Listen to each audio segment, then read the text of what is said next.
My name is Johnny Perez, and I'm a student. I'm a full-time student here at St. Francis.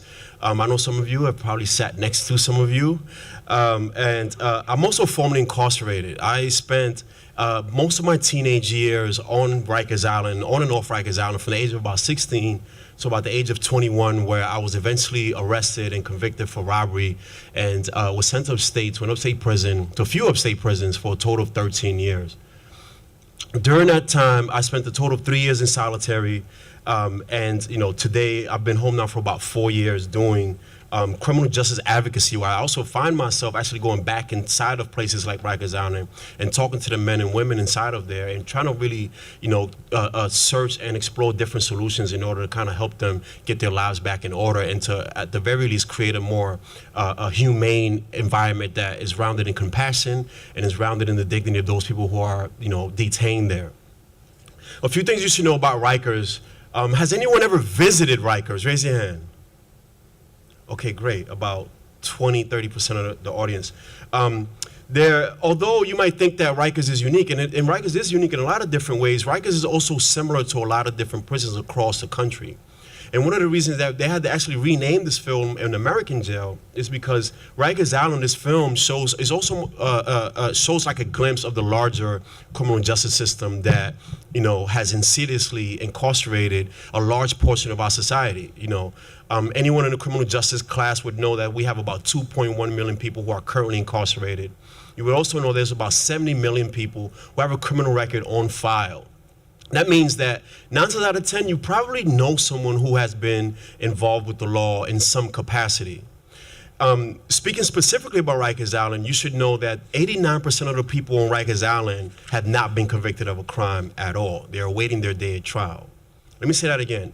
89% of the people on Rikers Island have not been convicted of a crime. They've only been detained for a crime and are awaiting their day in court.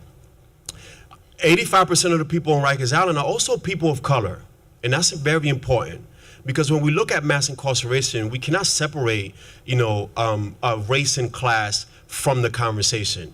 People of color are at a high likelihood to find themselves behind bars, although they are underrepresented in the population, they're overrepresented behind those jail cells, and that percentage actually skyrockets when you look at solitary. You should also know that it's very expensive.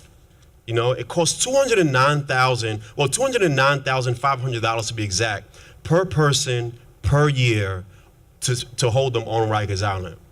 Just for comparison, the tuition here at St. Francis is about $25,000 a year. So for the course of 2 full-time, 4-year scholarships, we incarcerate one person on Rikers Island, and there's about 8,000 people on Rikers Island as we speak. Excuse me. Out of those 8,000, you should also know that about 40% of those people are people who are living with some type of mental health challenge. We also live in a country that has created a system where people actually receive more mental health services while they're incarcerated than out in the community. So of course, that's a lot of information, and it raises a lot of questions, right? Like what happens after you come out of a place like Rikers Island? The role of education during incarceration and after incarceration. And more importantly, how can students and academics and just, community members, can support not only formerly incarcerated people during and after, but also, how can you help us in the fight against mass incarceration? To help us answer some of those questions, I want to invite 3 of my St. Francis students, St. Francis College students, alumni, and actually very good friends, who are also, along with myself, part of the St. Francis Post-Prison at St. Francis Education Program. I want to call up Mr. Felix Colon, Mr. Gabriel Grande, and Ms. Ariel Pierre. Can y'all please come up? Thanks. And joining them will be Tori Wenger, and I'm sorry if I mispronounced your name, who's project director of NYU Law School's Prisoners' Rights and Education Project. And she'll also be joined by Noki Shah, who's a NYU graduate and now works for the Center of Appellate Litigation. Can y'all please both come up? The main question I want to start off, if you can at least, spend 2 to 3 minutes, just a general reaction to the film. When you watch a film like this, whether you've worked, on these issues of incarceration or have been directly impacted by incarceration, like what's your takeaway from after watching this film? In no particular order, anyone can go. So what I want to say is that it basically reopens these old wounds that a lot of us have. Like when we come home, we try to heal ourselves. You know, we try to use our family and people surrounding us to become normal again, and we just some of us completely try to forget about it completely. And watching videos like this, I really don't like to watch these videos because they just they bring back those darkest, most feared memories, and it hurts. And it's something that it's those demons that we'll never forget. Thanks. I completely agree with Gabriel. I mean, I've never been to Rikers personally, but when this is my first time actually viewing this documentary, and I'm just like, wow. But it does rehash some type of memories. Like certain things that they said in that video specifically, they're things that don't matter on the outside, that does matter on the inside, is very true. Because I could remember the girls that I was actually incarcerated with, just waiting on stuff like mail call, being obsessive over, oh my God, do I have mail today? Or just trying to save their minutes just to speak on the phone. Things that we take for granted, having unlimited minutes or unlimited web time. It's stuff that's very important here. So it made me really humble myself and make me look back on things wow, some things are really special. Whether it's me going on Facebook or Snapchat for unlimited hours on end, or just anything, because in there it's nothing like that. Everything that doesn't matter there matters here, and everything that does matter there doesn't matter here. So I actually like that little tidbit of that film. Thanks. Yeah, watching the film, I know that they're not lying. I know exactly what they're talking about because I experienced it. I was there, and I'm sitting there. Sometimes I'm laughing, sometimes shaking my head, yeah. And while you looking at it, and you don't have I don't know what you're thinking, but I can relate, and that's bad. That's sad. I spent over 3 years on Rikers Island. I won't pour another.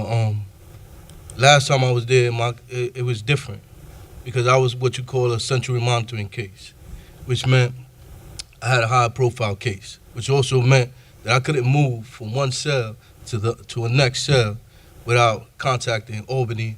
And if I had to move from one prison to the next, when I went to prison, I went in a van. It was crazy, and we lived in cages. You don't see this in the video, but I was in the CMC houses shared in NRC, where you saw Tupac or you saw any famous star. What you don't see is that they have certain cages, 3-man cage, 2-man cage, and a 1-man cage. And most of the people that I was incarcerated with at that time, I could think off the top of my head, 4 different people who's serving life without parole right now. 2 people who have 250 years to life. 1 person who has 350 years, and another who has 75 to life. From 11 people in a certain in a housing area. That's all it is 11 people. You don't see that in a video. It's real. It's real. And I was also seasoned when I went to Rikers Island because I was in the Division for Youth as a child. So I already knew that, it's survival of the fittest. And, like he said, violence begets violence. And, that's the only way you're going to survive because there's nobody there to protect you. The correction officer is not there to protect you. They're there to warehouse you, and that's it. Thank you. And you bring up a really good point. If you've never been inside of a prison or even a jail, not as a visitor, but as a person who's actually either have to sentence or you're being detained, you literally have to decide. You have to make a split-second decision on whether you're going to be prey or predator. You don't have no choice in the matter. You literally have to decide whether you are going to be a dispenser of violence or you are going to be a receiver of violence. And that, gives some context to some of the behaviors that people, spoke about in the film. Anoki and Tori? So as someone who's never actually been incarcerated before, but someone who has been a visitor at Rikers, I really appreciated the way the film really focused on the power of narrative and the stories of these people who have directly experienced everything that happened there. And I think it's sometimes not easy, but the people who I work with primarily have not experienced incarceration firsthand. And I think it's really important to have these conversations with people who have that experience, as they can really say, the parts of incarceration that were the most traumatic for them, that were the things that really are not helpful when you do end up going back to society. So as advocates, when we're trying to reform the criminal justice system, I think we should definitely be prioritizing these stories. And the film did a really good job of touching on all of those topics that I think we should be, working on reforming. They focused on mental illness, focused on sexual assault within prisons, the culture of violence at Rikers, which, is not unique to Rikers, and definitely occurs in prisons and jails across the country. So I think that this film is very important for opening up that discussion, but the next step is really hearing from more people who've been there and having those people be part of our reform efforts from here on out. Thanks.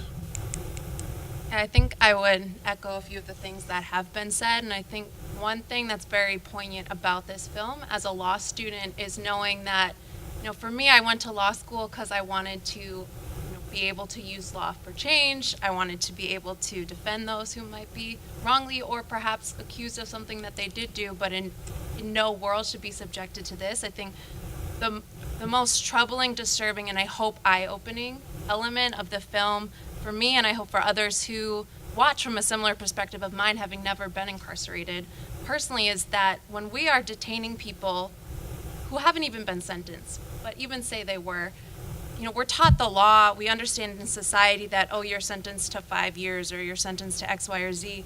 We don't add on this element of violence, or even the notion that rape, that sexual assault are nearly part and parcel to this notion of incarceration.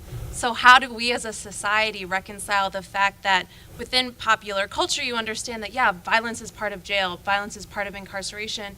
How do we grapple with that and then still send people off to not only experience a sentence, but everything that is shown us in this film and that is so often neglected from our discourse within legal education, undergraduate education, or just in general? Good point. Thank you. Felix, I want to come back to you, and you kind of went into it. You started a little bit. You talked about your experience on Rikers. I'd be curious to know, how has, one, if you can just repeat how long you spent on Rikers, but then also talk about how experiencing Rikers Island and actually being in a place like this changed or modified your view of, like your outlook on the world. Well, first and foremost, Rikers Island itself not changed my view.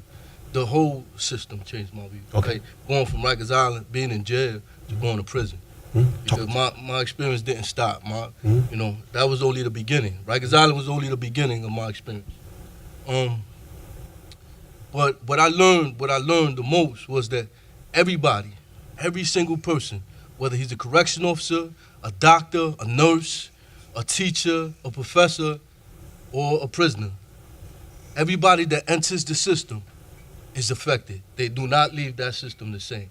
They all are touched in one way or another, and it breaks them down. Some way, somehow, it breaks that spirit down. That system that's what it does. That's what it does to each and every one. Me, again, my experience on Rikers Island, I was on Rikers Island altogether over 3 years. The last time I was there, I just had a baby. And, cutting myself and killing myself wasn't an out for me, because it wasn't about me no more. It was about my baby. It was about the child. So everything that I thought was, how am I gonna make it out, and how I'm gonna do for this child from in here. So it was crazy, because I was facing 75 to life. That was what I was looking at if I blew child. And it didn't look good from where I was sitting. Everything I knew told me that I wasn't coming home right now, let alone ever, from where I was sitting in that cage. And I told you, I was in a cage within a cage. Well, that's what CMC is. And I didn't know if I was coming home or not. So I knew that I had to survive in there. Coming out wasn't even on my thoughts. Surviving was my first thought. And how I was going to take care of my baby was my second thought from in there. How I was going to live, not on Rikers Island, but in prison and make it back home. Being raped, being the victim, that wasn't an option for Felix Colon. That wasn't an option for me. I'm sorry, but that would not happen to me because of who I am. So people don't know this, and you're probably gonna kill me later for your business front street, but Felix actually, because of his exemplary behavior and good behavior in the community since he's been released, he was actually just released from life parole. So you have no, they called him on his birthday and said, you've been good, no more parole, and you don't have to supervise you anymore. They actually called me by surprise on April 28th was my birthday, and I'm driving my girlfriend to work, and my parole officer calls me. So I'm sitting at a red light, and I got him on the speaker, on the phone in the car, and I'm thinking that I have to drive back home, so because he's probably in the building.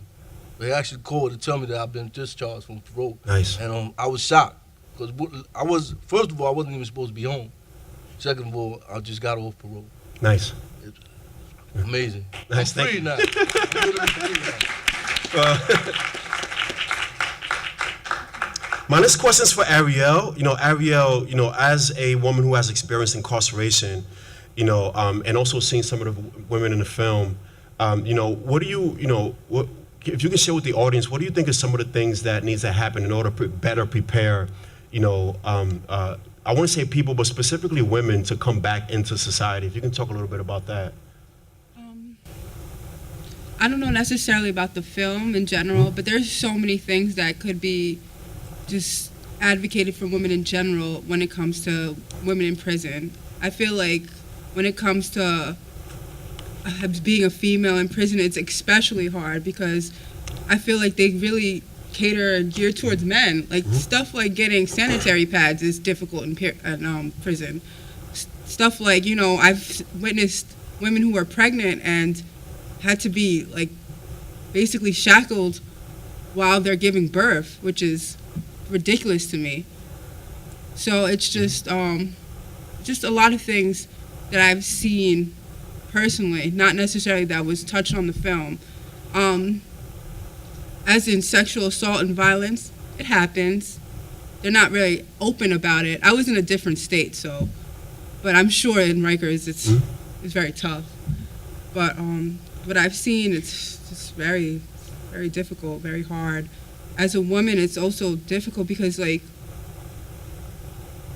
feel that men prison, they kind of stick together when it comes to, getting certain things done. Women, don't do that. Women are very, about themselves. And it's just nothing ever gets done. There's no real progression in women prison. There's less of a violence aspect, but more of a social issue aspect when it comes to women prisons. And I just hope that eventually for women, there's some type of upward progression, really. So I'm going to ask you a real cliche question. And, I watch Netflix. I got a Netflix subscription. And I watch Orange is the New Black. Yeah. Yes, I do watch it. And sometimes I get the question about, hey, is it just like Orange is the New Black? Can you talk a little bit about that? Well, I personally went to federal prison, so it's kind of like when they say terms like, yo, you're about to get a shot or pack number, that's all real. But regardless from state and federal, it's different. So if you're asking from a federal perspective, then yeah, it's like when it comes to certain vocabulary, it's obviously Hollywood and stuff like that, but when it comes to federal, because it is set from a federal aspect, and that was more of a camp. So yeah, when it comes to federal, yes, it is like that. But if a woman in state, which most women are in state prison, it's not like that at all. And bringing it back to Rikers and speaking specifically about the sexual assault, you should know that in, I want to say 2013, 95% of the sexual assault complaints were unreported by DOC to the NYPD. In other words, the police, the NYPD was never contacted about these complaints and therefore were never being able to investigate, and they were handled internally. 16% of the people, of the women on Rikers Island actually mentioned that they experienced some type of sexual assault throughout their incarceration there, which is another thing you were talking about earlier, how sometimes, we believe people when they say, hey, I cop out in a court of law, right? You take a plea, I believe you. But sometimes behind those walls, when you're complaining about being victimized by a crime, it often falls on deaf ears, which only perpetuates, further victimization at the hands of the same people who have been sworn to protect you. Something to think about as I go into the next question. Gabriel, recently, the here in New York State, we used to be one of two states where the age of criminal responsibility was 16 years old. I'm very, very, very happy about the fact that Cuomo recently announced that New York would no longer be one of those states. So they raised the age of criminal responsibility to 18. I will say that it's not for young kids who have been convicted of violence, but that's a whole nother question. As a person who experienced incarceration at a very young age, and as a 16-year-old, can you talk about, how does a 16-year-old, my daughter's 16, how does a 16-year-old navigate a place like that? When I was asked this question, I had a really hard time answering it because, like I said, going back to, we come home and we just like try to forget, and we try to just black everything out. But to be honest, a 16-year-old, the mind of a 16-year-old is not even fully developed. A 16-year-old doesn't even know himself. He doesn't even know what's going on with his body as it is, and as a 16-year-old going in, it was, I don't know, it's like opening a new book and just trying to figure everything out, like everything, the whole wolf and sheep aspect, the whole survival, the whole survival thing, picking up new ways of living. I don't know. It's like going to like gladiator school, like they said. It's like everything, you just have to learn it really quick, really fast, and it was probably the most outlandish thing. I'm really at loss of words here because it's really hard to describe. Like, so long ago, and it was just really hard. And my loss of words can really speak for itself. It's like, yeah, it's okay. Yeah. I mean, I'll share a little bit. For me, as a 16-year-old going inside of a place like Rikers Island, I was scared shitless. I was like, I'm scared to death. I don't know what's gonna happen. And along like what you said, as far as, I'm in a place where I'm trying to create my identity, figure out who I am, but I also, in the midst of that, have to navigate adult situations that, and I would argue, no 16-year-old should ever be faced with. Yeah, it's like you're like a little kid that just walks into an adult conversation, and you're like, what's all this about? Like, what is this? Yeah. You just have to literally survive very quickly. There is no choice. Like they said, you go in, and within a split second, you have to say to yourself, do I want to be the sheep or do I want to be the wolf? And I honestly was, at the beginning, the sheep. And I spent 16 months there. So my whole beginning was I was like a victim. And I didn't know any better until, there's people who, that take a liking to you in there. And they care. And so I actually had a few people that cared. And they actually showed me the ropes. And they said, listen, you have to stand up. You have to raise your voice. You have to fight. You have to be a man. And I'm a kid, and I'm being told to be a man. And I'm like, wow, And I eventually became a wolf. Be a man, right? It's like society. I see you, Felix. It's like all of these. For those of you, I getting extra credit. You're forced to grow up a whole lot faster than what you should be. 16-year-old, you should be thinking about prom. What are you going to wear? Are you going to invite this girl out? And here you are, you're trying to decide on how long your knife should be in case someone comes in your cell to try to, victimize you in some sense. I want to go to Felix real quick. You look like you had a few words. Yeah, I want to add on because I was 16 too when I went to Rikers Island first time. But when I went in November. How old are you now, Felix? Just for No, stop playing with me. Word up.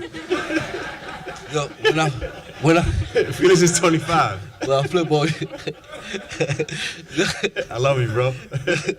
Yo, so it's okay. It's okay to smile. All right. Yeah. So when I went, I was 16, but I just got shot up. So I had 180 staples in my stomach, raw flesh, and my arm was paralyzed. So when I came in, I had a watch on, and somebody told me they wanted my watch. So me and my one arm, I put my hand in my pocket, and I told them to come get it. So the next day, every day in the house that I came in, which is Mod 6, that's the house that people come into Rikers Island to. So the next day, there was a lot of tension there, but, it was all talk. Nobody was moving. But supposedly they was planning to move, because they wanted a couple of things for the new guys that came in. But another batch of dudes came in the next day, and there was the seasoned dude, vet. He just came in the house, and he just left. He was one of them guys that they talked about that leaves and comes back. And he saw that I had, like, my scar was fresh, and he showed me his scar. And I guess he was able to relate, and because of that, he felt some type of way towards me. So he, right away from jump, he was like, yo, he put me on his team. And, I told him about the dude with the wild. He sent him up out of there, both of them, him, his man, and everybody else that slept in the corner over there. You leaving, pack up. Like, he just came and took the house. Boom, he took the phone, he gave me the phone, I got on the phone, boom, and that shit was over. You know what I'm saying? Yeah. So, I was fortunate, because even in that environment, you could still find the humane in people. Which is a really good point, and I think it's important for audience members to know, that despite the fact that you're in an oppressive and this depressive environment, you do form meaningful relationships behind those concrete Yes. walls. It's better seen more in female prisons. There might be some biological reasons why that. Women tend to bond a whole lot better than guys. Guys is more like a lot of testosterone. But you do form meaningful relationships. I remember playing chess with a gentleman for about 6 months while I was in solitary. Never knew what he looked like. He always used to beat me in chess. We used to scream to each other about what was the next move. And he really helped me get through some of that time. And some of my friends now I was incarcerated with. And some of my friends now are still incarcerated who will never go home unless the law changes. Which brings me to Anoki and Tori, kind of like bringing it together as far as, what role do you see formerly incarcerated people or formerly incarcerated students playing in institutions of higher learning? Sure, so I'll start this one. I think, one thing legal education doesn't give you is these perspectives. So every single law student in the United States, every lawyer will have taken a criminal law class. And typically what that will consist of is reading a bunch of cases written primarily by dead, white, old, cis men who themselves have never experienced incarceration, let alone our current state of incarceration, its collateral consequences, the human impact, the familial impact. And because of that, I'm in my first year of law school, and I would not have spoken to someone or reacted to what I was learning if I didn't have you all, if I didn't seek out this opportunity beyond the classroom to learn these perspectives and to get those viewpoints.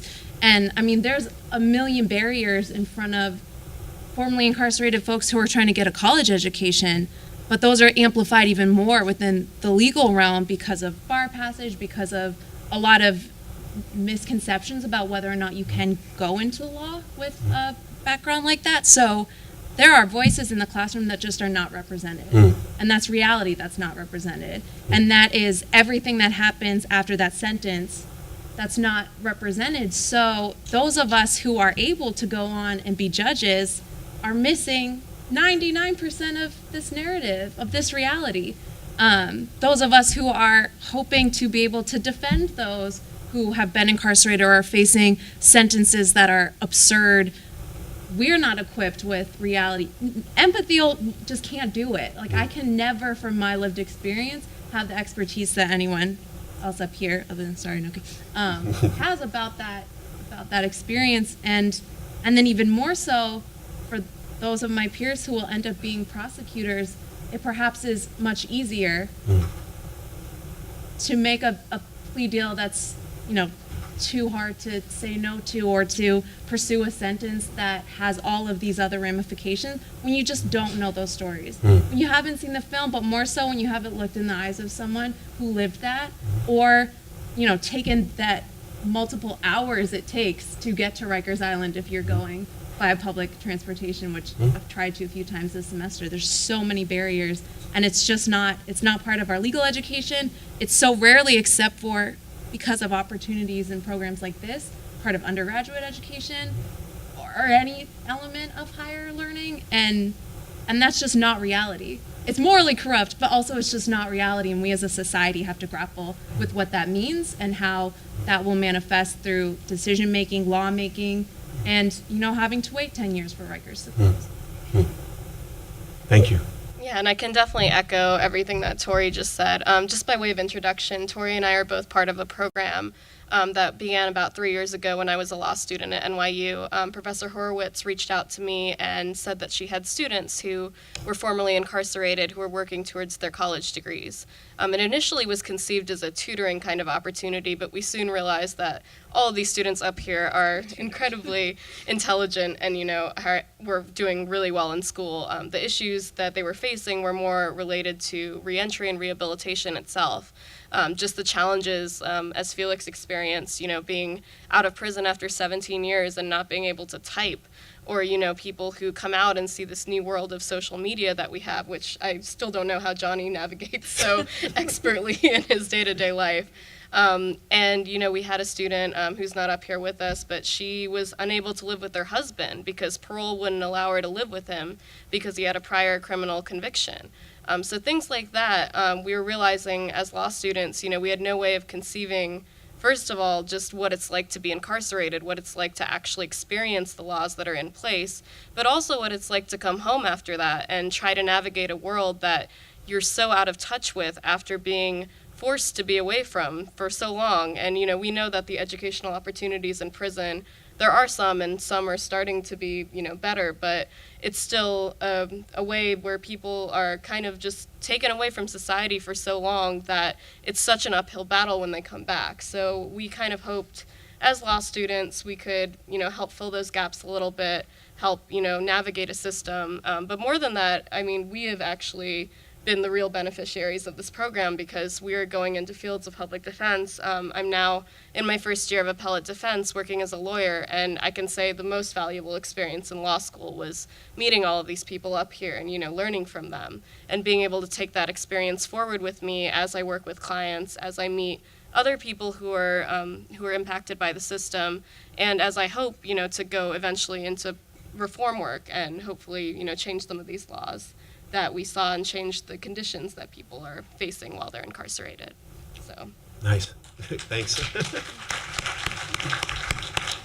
So Just Leadership USA actually spearheaded the Close Rikers campaign, and along with myself, and there's actually a few people in the room who are heavily involved with the campaign, and the organization itself seeks to cut the incarceration population in half by 2030. And one of the motto is that the people who are closest to the problem are also closest to the solution. So through that lens, I'm actually very grateful anytime that people who have not experienced incarceration once we can close that gap or shorten the proximity, as Mr. Brian Stevenson would say, between both worlds to really inform and educate each other. What I want to do now is I want to open it up to the audience. It felt like a few people had some questions. Please feel free to ask any questions of our panelists. Now is the time to do so. We can relate to animals in that environment. I think we understand animals because if you look at it, animals in cages, you go to a zoo and they angry, right? They throw in feces. Some are crying, some are upset, some are laughing madly, right? That's the same thing, man. That's the same thing we see in there. And it's us, though. It's not animals, it's us, it's people. People just like you and me. And the abuse, I can't even go on about the abuse, because this is Rikers Island. But it's even worse the further you go up north, upstate. It's worse in prisons. To the furthest prison away, Attica, the famous Attica, is bad. The Attica, Clinton, Comstock, Greenhaven, the abuse there is phenomenal, man. I don't even know how it's able to continue. And how do people come home and nobody talks about this stuff? And it's easy to assume that a society doesn't even care about the people because they convicted of crimes. But if you knew that if you see the pictures, you gasp. I heard you gasp when they showed the pictures of his face. Dude, that goes on every day, right now. They say every 11 seconds every 11 seconds somebody's getting beat in prison. It's bad. It's really, really bad, man. It's really, really bad. You wanted to add on to that, Gabe? Yeah, I just want to say, like, how I feel about that is, like, I want to know, like, where it started. Like, whose bright idea was it? Well, Michelle Alexander's book might have some answers. Brian Stevenson's book also might have some answers. For those of you who haven't read it or have been mandated to read it, Michelle Alexander has a really great book that really that speaks to your question, The New Jim Crow, and then also Brian Stevenson's book, Just Mercy, can also provide some relief. Before we get to the next question, I have two things that I want to say, or one thing in relation to people. That part of the reason people are actually treated like this is because they're not seen as people in the first place. And sometimes a lot of that is reflected in our language.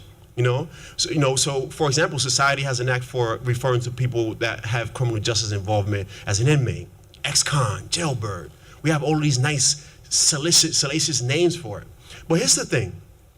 There are things that I can do to an inmate that I can do to somebody's father. There are things that I can do to an ex-con that I can do to somebody's daughter. So, and I want to give you that piece because language has the power to shape perception, and perception has the power to change behavior. If you see me as a person, you're going to treat me as a person. If you see me like a convict, then you're going to treat me as a convict. So as we ask the next question, I want to challenge you to use more humanistic language. And people say, well, Johnny, if I can't say inmate, then what am I going to say? People. Just call me Johnny. People who are formerly incarcerated, people who are currently incarcerated, people who have been convicted of a crime, people who have used drugs, that kind of thing. When you put the people first, trust me, your whole entire perspective changes. So I went to school in the South Bronx, and there was like a special person who, like in the neighborhood, who ended up on the news, Khalif Browder, because he was claimed to have stolen the book bag, and then I think like 3 years he was spent in Rikers, and then he spent 1 full year in solitary confinement. So what are you supposed to do? What can we do for like people who are incarcerated and are not incarcerated, awaiting trial, matter of fact, because they never actually trialed Khalif Browder. What are people supposed to do to expedite their process so they're not having to deal with the psychological mindset? Because Khalif Browder ended up killing himself after the amount of time he spent in solitary confinement. I just want to point out that was him in the video. When you seen the video, you seen the footage, when they was in that's OBCC. That was the box, the SHU Special Housing Unit on Rikers Island. That's the main box, the main SHU housing. That was him. That they showed the police when they threw him on the floor and they started hitting him. That was him. Tori, you had something? Yeah, That's sad. one statistic that was emphasized at the beginning of the film was this idea about folks being detained because they can't post bail. And that should raise a million flags about the economic implications of that, the racial implications of that, every other system that creates different stigma, inequality within our society is kind of brought to a head in this notion of bail, of making people stay incarcerated who have not been convicted of anything just because they can't post a bond. So one thing students at NYU have done is created a bail fund where basically there's a pool of money and students basically take in applications from public defenders to then be able to post bail for people who are being detained. And then once those folks show up at their hearing, whatever court dates they have, that money is then returned and we can keep on doing this work. So I think community bail funds are one tiny piece of the equation, but they do have an immediate impact. And, for the students in the audience, when you go on and do great things and have salaries, like just donating whatever to a community bail fund would have a very immediate impact, because sometimes we're talking about, Johnny, you could probably say what Khalif's bail was. I don't. $900. $900. Like, that for one thing, yes, I'd have to do a bunch of hours of work on minimum wage for that, but also like you can save your pennies and make a difference, or you can not have Starbucks for the whole year, and that is $900. I swear to you, that really is. Yeah. Coffee is overpriced, but you stop having that, and over the course of 365 days, you have $900 that would get someone like Khalif alive, also out of jail faster. So. I really liked your question. To add on to what they said, you should know on Rikers the average length of stay is 200 days. From arrest to release, 200 days. Now, one day can completely disrupt your life. If I'm out of work for a week, I'm fired. But there's a piece of legislation right now called actually Khalif's Law, and it's supposed to reduce that length of stay and provide for speedier speedier due process while you're incarcerated. So one thing that, especially for students, you don't recognize the power that you have as it relates to being able to engage in government. Our government officials work for us. And if you don't work, completely fine. It work for your parents. Either way, it's all in the family. And you can call your legislators and say, hey, I do not want you to support any legislation that's going to keep people in prison, or during the detainment period a whole lot longer than what they need to be. Khalif Browder, just like you said, he spent 3 years on Rikers Island. Just like Felix said, that was him in the movie. He was pulled out, beaten periodically, developed a mental illness, and then two of those years in solitary, and then 3 years, hey, 3 years later, it was like, hey, you can leave now. And 6 months after his release, he committed suicide. And shortly thereafter, what a lot of people also don't know, is his mother also died from literally a broken heart. So that's also important to realize that incarceration doesn't just only affect the person, it affects the family, therefore the community, and therefore I would even argue society as a whole. Thank you for creating this space and creating this conversation. To go off of what kind of like another answer to your question is also there's bail reform that's happening in Albany. They're lobbying around bail reform as well as speedy trial motions. That's happening, that's looking to be passed and pushed through at Albany. As Johnny mentioned, people are staying on Rikers Island for 200 days, but the actual Rikers Island population turns over every 9 days for the most part. And keep in mind that especially when things like bail, there's seven different forms of bail. Typically, we only know about cash and bond, but there are other ways, and it's actually not just a New York thing. They're actually experiencing this around the nation now, where people are we're trying to reform different versions of bail. So that was my first statement. My question was to the panel. I'm formerly incarcerated as well, so I can understand, a lot of what you're talking about. But I want you to explain or briefly articulate to the audience, how was your transition when you got released? What are some of the challenges and the struggles you had to face as a returning citizen? As Johnny mentioned, language is big. Returning citizen is one that we prefer to be called, not ex-con or ex-inmate. Returning citizen is my preference, or formerly incarcerated, because it speaks to something we've been through and not define who we are as people. So can you please tell me, tell us, what are some of the challenges you face, one, returning home, and then the second part to that question is, what are the challenges you had to face in pursuing higher learning? Because there's different needs when you have to come to a college, right? That you need to adjust your life around. Thanks. For me, honestly, coming home, I was a wreck. I was a complete wreck. One of my cousins would joke on me every 5 seconds, and he'd be like, stop acting crazy. What's wrong with you? You need to cut it out. You're acting crazy, man. I'm like, and I didn't believe that I was acting crazy. I thought that that's how a person normally acts. I had weird habits and weird I don't know. And slowly I just started, I started telling myself, calm down. I met Perez probably 3 months after my release, and I was gonna immediately come to school, and he gave me the best advice, and I'm kind of grateful he gave that to me, because then I would have been a wreck in school, And he said, you should come back, next September, take a year off, get comfortable in society, get comfortable with your family, get comfortable, and try come September. And that was the best advice he gave me, I say, because I had to learn me, I had to learn what I liked, I had to learn, how to function. My first job was 3 days after I came home, and I spoke to the dude 6 months after I came home, and he had a conversation with my aunt. And he said that, you know, you were a wreck. I was like, I told your aunt, like, how do I teach you how to be, you know, a functioning person in society? Like, I can't teach you that, so I had to let you go. He let me go a week after, and I was angry about it, but I now respect it. And my transition into education, actually, thank God it wasn't too hard, because Emily, you know, she was there for me. Several other people there for me, and they kept giving me like keys, like, here you need to do this stuff, and you need to do this stuff, and I slowly got it, you know. And school, my first semester was hard, but my second semester, you know, it's just all slowly transitioning, slowly learning how to be, you know, a functioning person again. Thanks. I guess for me, the hardest part of reentry was basically having to answer to a probation officer. For me, I never had to answer to anyone. So, like, being someone's personal bitch was, like, the worst thing for me.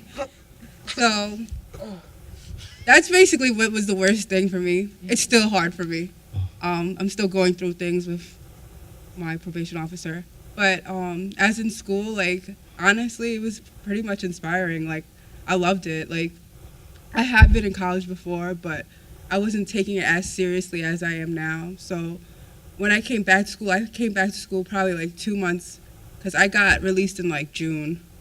So school started in like late August. So like 2 months after I came home, I started school. And it was just like perfect timing, because I didn't start work automatically, but I know, like, just coming home during the summer times, I probably would revert to my old ways.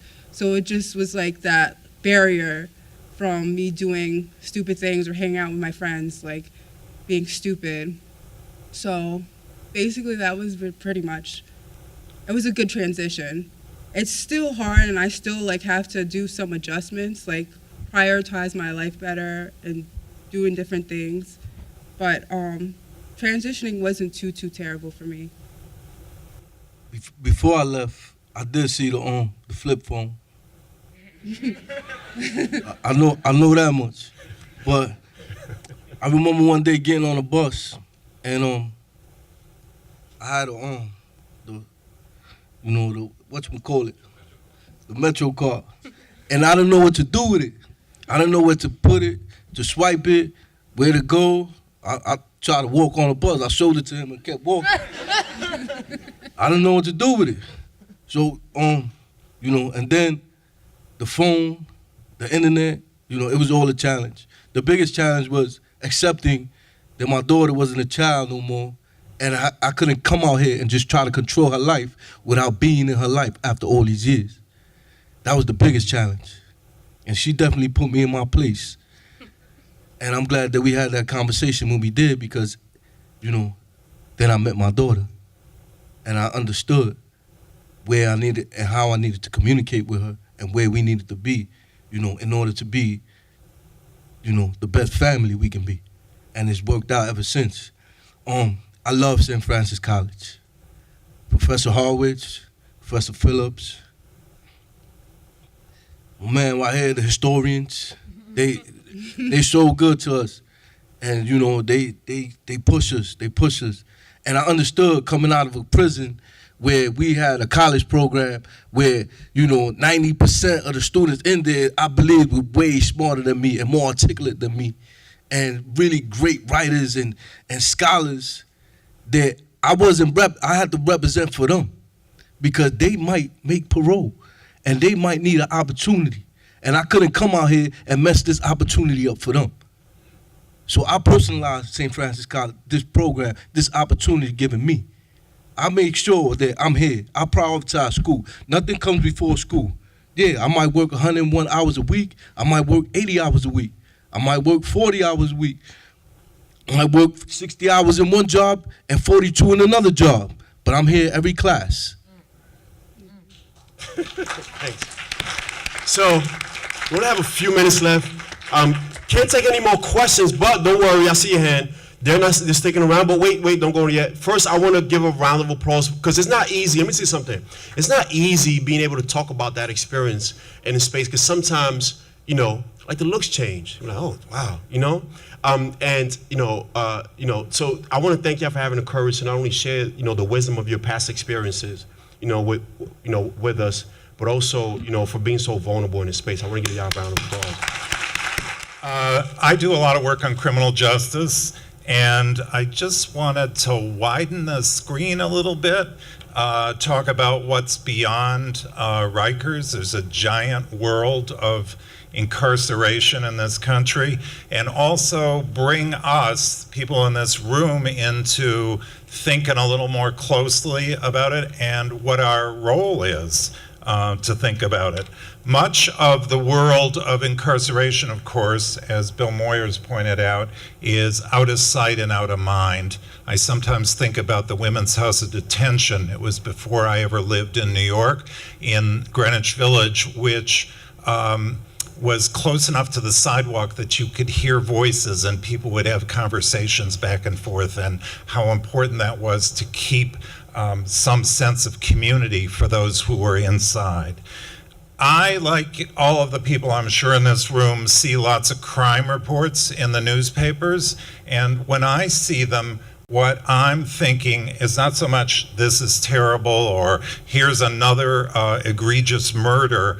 What I'm thinking is, what do we do? What should we all do as a society and people in this room when there's wrongdoing, when somebody does something really terrible? And part of the way I answer that question is, first, if they're charged, they deserve a fair shake. In legal terms, that's due process. But watch the way that headlines can move a case so far and so fast along that a defendant almost has to prove that they're innocent. And watch how those same headlines can cause us to conclude that somebody is guilty. And then the big piece, punishment. If they've done something wrong, what makes sense? How bad is the wrongful conduct? And for myself, what I've learned to think about is that it's got to be kept in proportion. What does that mean? I read a study of punishments. There's a part of the Constitution that says nothing cruel and unusual. I'm sure you've heard of that. But I read a study of punishments that were given by federal judges, and they started at 200 years. And they went up to over 1,000. What does this mean? Well, life expectancy is not suddenly inflating. What's going on is we're exiling people to small prison cells, literally to die. It's another type of punishment. Years ago, I worked on the Matthew Shepard case as a gay college student who was beaten, tied to a fence, and left to die in Wyoming. And the two principal defendants, one pleaded out and the other was tried, and a newspaper reporter asked me about the sentence. He said, this guy has gotten 2 consecutive life terms, which means, of course, as the prosecutor put it, he will not come out until he's in a pine box. What did I think about that? Was that just? I said, I'll get back to you, because I had been around lots of sentencing, but I never really thought deeply about it. And for me, it was an eye-opener, because I learned that a lot of industrialized countries, 20 years is a very serious sentence. So sure, I'm sure, or I imagine there might be great inflation at St. Francis. There's price inflation at the corner store. But when we inflate sentences to that point, it's terrible. And we've all got a responsibility for that. So in my personal way of thinking about this, I always say there's got to be room, a chance for change. You could call it reformation, you could call it redemption, however you want to think about it. It can't be such a severe sentence that there's not a way that somebody can change. So I want to also make the point that there's a natural impulse when we hear about something bad, egregious, a killing, an assault, to want to punish. And that impulse, when it's let out of control, is what's brought us mass incarceration. So I would urge that all of us in this room rethink our relationship to jails, prisons, incarceration, to punishment in general, and give kudos to the program here at St. Francis. And I'll end with the words of a friend who said that justice demands something a lot better than brutalism. Thank you.